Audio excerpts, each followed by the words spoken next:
Acara ini dipersembahkan oleh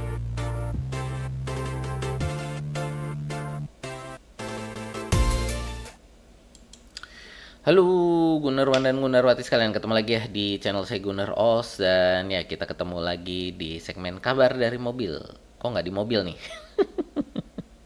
Ya karena emang belum keluar sih ini, jadi masih pagi banget. Ini masih jam 6 kurang lah ya saya rekaman. Jadi ya ini dari kamar rekaman aja biasa, dari studio. Dari studio ya. Cuman ya ini segmen kabar dari mobil ini adalah segmen di mana saya akan memberikan berita-berita singkat, breaking news atau mungkin berita dari klub lain yang menurut saya menarik untuk dibicarakan gitu ya.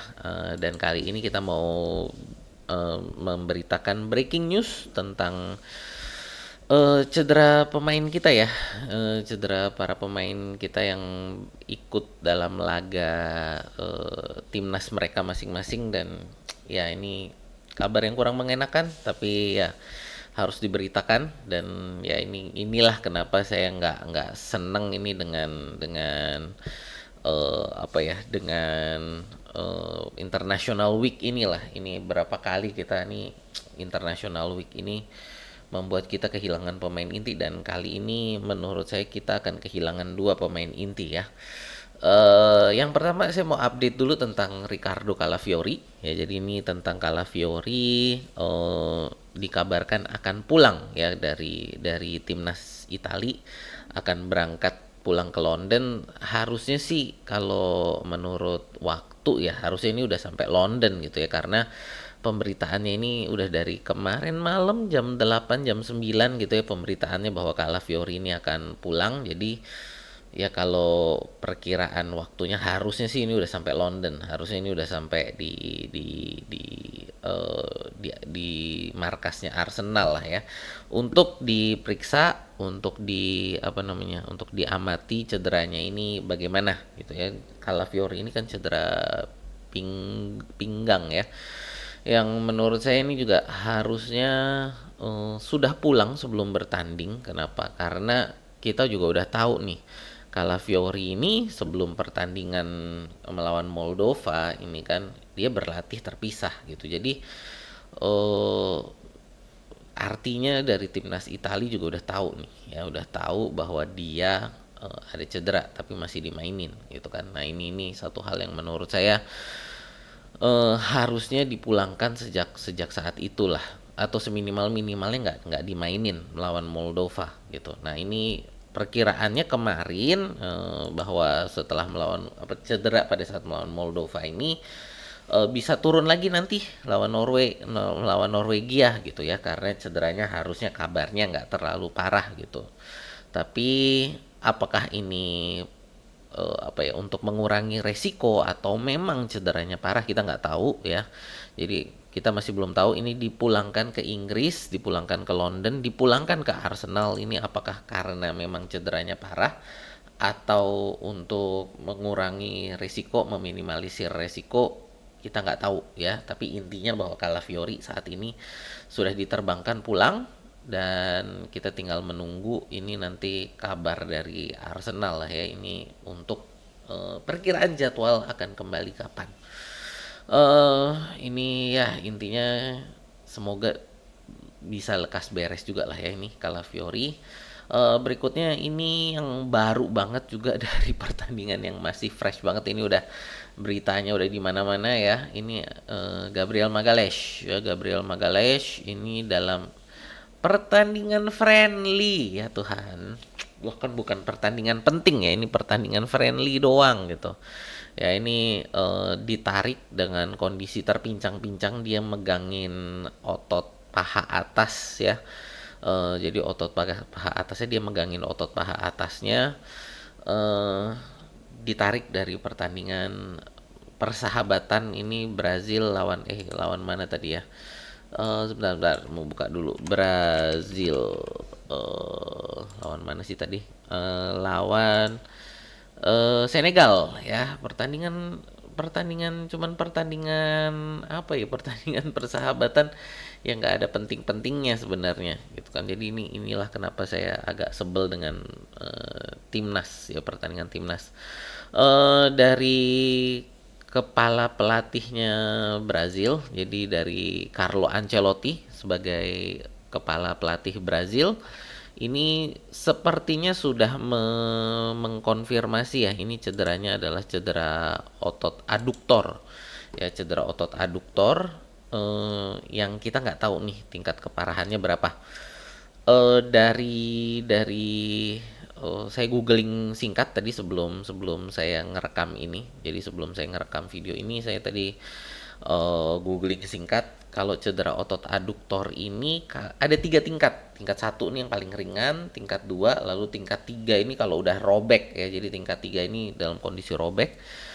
Kalau tingkat 1 itu kira-kira seminggu 2 minggu gitu ya, jadi sekitar 1 sampai 2 minggu. Artinya kalau kita ngomong seminggu sampai 2 minggu, kalau kita paling ringan seminggu, kemungkinan besar paling tidak pada saat pertandingan Bayern Munchen udah bisa balik. Tapi kalau 2 minggu, artinya ini akan melewatkan pertandingan Spurs, Munchen dan Chelsea.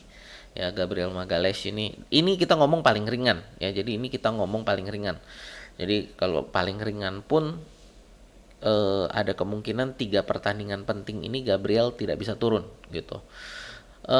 Yang berikutnya kalau kita ngomong dia tingkat 2, seandainya ini adalah tingkat 2, itu bisa sampai sekitar sebulanan ya. Jadi tingkat 2 ini sekitar sebulanan. Kalau tingkat 3 yang paling parah ini bisa sampai sekitar 4 bulan ya. Jadi